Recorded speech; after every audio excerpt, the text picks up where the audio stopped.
Hello po, greetings mga kababayan. Harinawa sa mga oras na ito, saan man kayo naroroon, kayo ay nasa mabuting kalagayan. Kasama na po ang inyong mga mahal sa buhay, no? So, sa inyo, kung saan man kayo naroroon, it could be good morning, good afternoon, good noon, or madaling araw na, no? So, whatever, no? Harinawa sa mga oras na ito, kayo ay nasa mabuting kalagayan and ligtas anumang kapamakan. Alright, maraming salamat.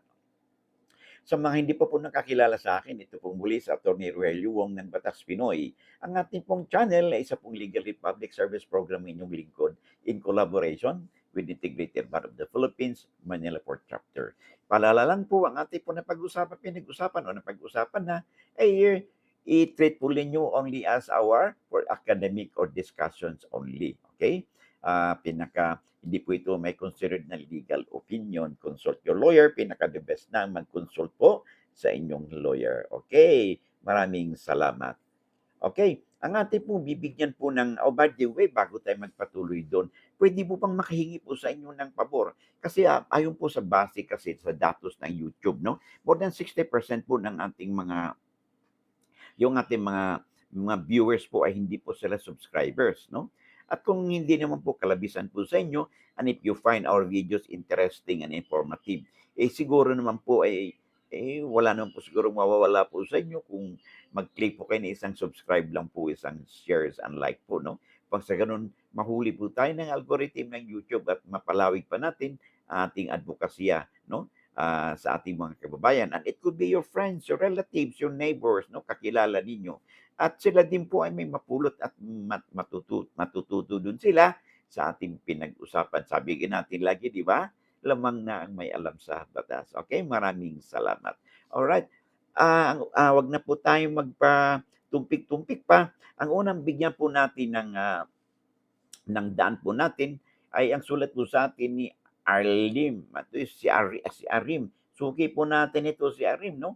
Ah, if I'm not mistaken, maaaring nasagot ko na ito sa comment section, no? But sabi niya, attorney, halimbawa, 23 years ng may court order, parte ng lupa at walang ginawa yung claimant. Hindi rin nakatira sa lupa for 50 years. Hindi rin nagbabayad ng amilyar. Anong valid pa rin po ba ang court order?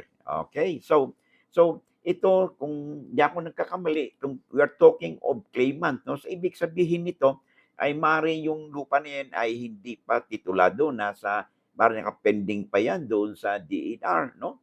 So or pero sabi mo may court order na eh. Ibig sabihin this has been a subject already of a judicial registration proceedings, no? For ngayon, nagkaroon ng decision. So, preferably ang decision nito pabor doon sa claimant, no? Pero ang pagkaintindi natin ay wala daw ginawa yung claimant, no? For after 23 years na wala siyang ginawa, no? So maraming reason doon. It could be na yung claimant ay nawala ng interest o maaaring ibinenta niya yung property o pinabayaan na lang niya o namayapa na, no? At ang kanyang mga heirs ay wala nang ginawa dito o maaaring hindi alam o walang interest doon sa property. So ang tanong dito ngayon paano na mangyari doon sa decision ng korte? Nasabi dito 20 years na may court order. Ngayon, ano bang nilalaman ng court order? Kung ang nilalaman ng court order ay yung claimant binibigyan ng due course, no? Ibig sabihin aprobado ng korte yung kanyang yung kanyang petition sa korte for judicial registration, no? Of imperfect title, no? Or posible rin na uh, ito po pending pa ba sa DNR, no? So hindi kasi maliwanag, but anyway, at magkaganon pa man, no, ang pinaka-bold na tanong dito ay ano ba, enforceable pa ba yung decision ng korte na sabi dito 20 years na may court order. So, kung nasabing court order na yun ay final na and executory, okay, final na, at saka nagkaroon ng entry of judgment, dapat kasi niyan, magkaroon na ng writ of execution yung korte, mag-issue siya para yung sheriff may patupad niya yung order ng korte. Pero hindi maliwanag dito na wala daw ginawa yung claimant, no? Hindi naman in possession dun sa lupa for 50 years na at hindi rin nagbabayad ng amilyar, okay? Valid ba bang order ng korte? Yes, valid pa rin po yan. Kaya lang, ay maaaring hindi na po ma-enforce yan dahil that is already barred by statute of limitations. Kasi po, ayon po sa ating revised rules of court, no, particularly under Section 9, Rule 39 po ng revised rules of court, ang decision po ng korte, no, pag final and executory niyan at nagkaroon ng entry of judgment, ay dapat yan ay mapatupad. Okay? By way of the issuance of the writ of execution.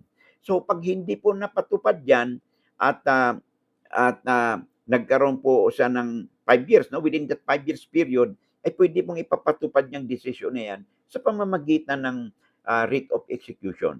Okay? So maaaring unang writ of execution hindi na pa-enforce, mayroon tayong alias writ of execution, alias writ 2, 3, 4, 5, etc. Okay? So pwedeng ipapatupad by way of motion. Ngayon, after 5 years, okay, na wala pa rin, hindi pa napatupad yung rate of execution, ay ang para mapatupad po ito ay yung claimant ay o kanyang heirs, no, o successors and interest ay maaaring mag-file ng petition sa korte for the revival of judgment na upang sa ganon yung decision ng korte ay mabigyan uli ng proseso, no, para maipatupad dito. Ngayon, sabi mo 23 years na nagkaroon ng decision. So lampas na sa 10 taon na tinatawag nating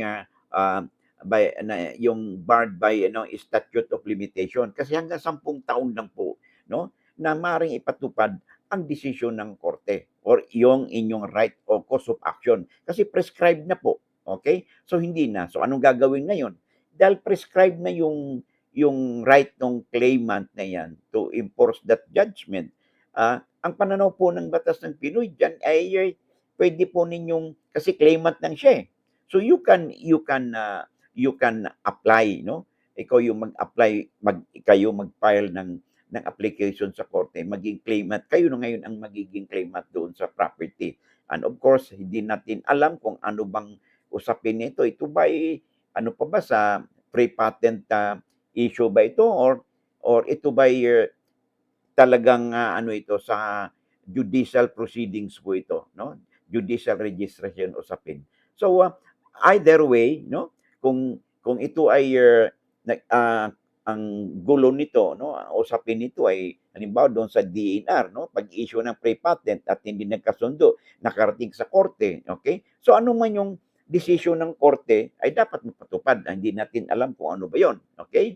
So tingnan ninyo and of course i-consulta nyo sa inyong lawyer at pabasa po niyo yung decision. But definitely, base sa kwento mo, kung 23 years ago na after that decision at hindi napatupad, barred na po by statute of limitation para maipatupad po ang order ng korte na yan. Okay? So ano mangyari? Since barred na yan, hindi pwedeng i-enforce, then ay submit po, no? Ay kayo mismo ay maaari po kayong gumawa ng action upang sa ganun either applyan po ninyo yan for registration or kung ito pa'y walang usapin sa judicial registration, ito may usapin sa pre-patent, then you go back to their DANR, mag-apply po kayo ng pre-patent title certificate. Okay? Lalo na kung ang decision ng korte o may kinalaman ito sa issue ng pre-patent, no, na ginawa ng claimant dito sa DNR at kino-contest ninyo. Okay? So, in short, this has nothing to do with judicial registration of title. Sa kabilang panig naman, kung ito may kinalaman dun sa judicial registration, okay? So, hindi na po maipatupad ang decision ng korte because it's already barred by the statute of limitation. Okay? So, I hope na bigyan po natin ng kasagutan ang tanong po sa atin ni Irene. Alright? So, okay. Pwede po bang makahingi po sa inyo ng karinyo, no? At may pinupromote lang po tayong libro, no? So, if you are interested po, no? I highly recommend po ito pong ating legal handbook, no? A Daily Companion for All. Ito po ay mga extract mo po ng mga batas, no, na ma-abstract o extract ng mga batas na pag-usapan po natin sa ating channel, no. Ito may kinalaman po sa pang-araw-araw nating buhay, ordinaryong buhay, no. May kinalaman ito sa katulad niyan, usapin dito sa na ni Irene, no, na pinag-usapan po natin. And then from the time na pinanganak po isang tao o kinunsib, nandiyan din po, no? Nandiyan po ang family law po natin, nandiyan din po ang issue about marriage, validity of marriage, kapanganakan po ng isang tao, legitimate or non-marital child, no? Karapatan ng isang anak, no? Magulang, parental authority, no? Sa isang anak, all these things at saka support, no? At saka yung issue sa labor, employer-employee relations, gano'n din po sa easement, right of way, pagpatitulo ng lupa, no? Among others, nandiyan po, no, yung abstract po nito at malaking bagay po kung meron po kayong kopya nitong librong nasabing libro, okay? Next na ipo-post din po natin ay yung tinatawag nating Handbook on the Bill of Rights. Ito pong libro pong ito, this contains the issue on arrest warrant, warrantless arrest, no? Search and seizure. Kailan ba tayo pwedeng maaresto ng walang warrant? At kung tayo naaresto, ano bang karapatan natin, no? Pag tayo nasa ilalim ng custodial investigation. At saka, kailan ba makuha yung ating property, no? Kung ito pa in-expropriate, no, ng government when the government exercise the power of eminent domain. Alam po ninyo kasi, pag nag-exercise po ang Estado ng tinatawag nating inherent powers of the state, no? The power of eminent domain na kung minsan kung saan ay pwede po makuha ating private property for public use and purpose subject to just compensation and with due process of law provided. But there are times po na ang ating pong property niyan may not be qualified, no, para magkaroon tayo ng just compensation. And then we have pag nag-exercise the power of taxation, pag nag-exercise po ang gobyerno ng kanilang inherent power of the state, police power, power of eminent domain, power of taxation, more or less po apektado po ang ating rights, liberty, and property. Kaya pag may guidance po kayo, if you have copy of these books, no, na kahit hindi kayo lawyer, recommended po, no, itong Handbook on the Bill of Rights at saka ganun na din po yung ating legal handbook. Yung the rest po ng libro, yung labor laws po natin, corporate law, at saka yung SEPRA po natin, these are for lawyers, no? Mga SR practitioners po natin, of course, mga labor and just relation practitioners, yung corporate lawyer po natin, napaka handy po na mga materials po ito, no, in your practice. Okay? And then, of course, but not the least, yung ating pong SIPRA. Kung wala pa po kayong copy nito, ito pong Bible ng mga lawyers po, no? Highly recommended po ang SIPRA. Okay? By the way, ang ating pong libro is published and distributed by Central Books. They have branches in Cebu, no? In Davao, and dito sa Metro Manila, Mandaluyong, Makati, Manila, and Quezon City. You can order online, free delivery po, nationwide. Okay? So maraming salamat. Okay? Thank you for your time. So sa kapapasok pa lang, pwede po bang makahirit again, no? If you find our videos interesting and informative, pakisuyo po, no? Pakiclick po ang subscribe, share, and like buttons po natin upang sa ganun mahuli po tayo ng algorithm ng YouTube at marami po makapag-share po nito at marami tayong mga kaibigan. It could be your friends, no? Kamag-anak ninyo, kapitbahay ninyo, kakilala ninyo upang sila rin ay may matutunan, may mapupulot po sa ating mga pinag-usapan. Of course, yung notification bell, pakiclick din po upang sa ganun pag mayroon po tayo mga updates, you'll be duly notified at wala po kayong mamimiss. Okay? Maraming salamat. Alright, so hanggang dito na lang muna tayo at maraming salamat, no, sa inyong pagtangkilik, no? Lalo na yung mga likers po natin, mga subscribers po natin, viewers na wala pong humpay ang pagsuporta. Because of your support, nandito po rin tayo, nagbibigay po kayo ng inspiration, motivation sa inyong lingkod upang ipagpatuloy po ang ating advokasya. Maraming salamat and I hope to see you again in the next video po natin. God bless.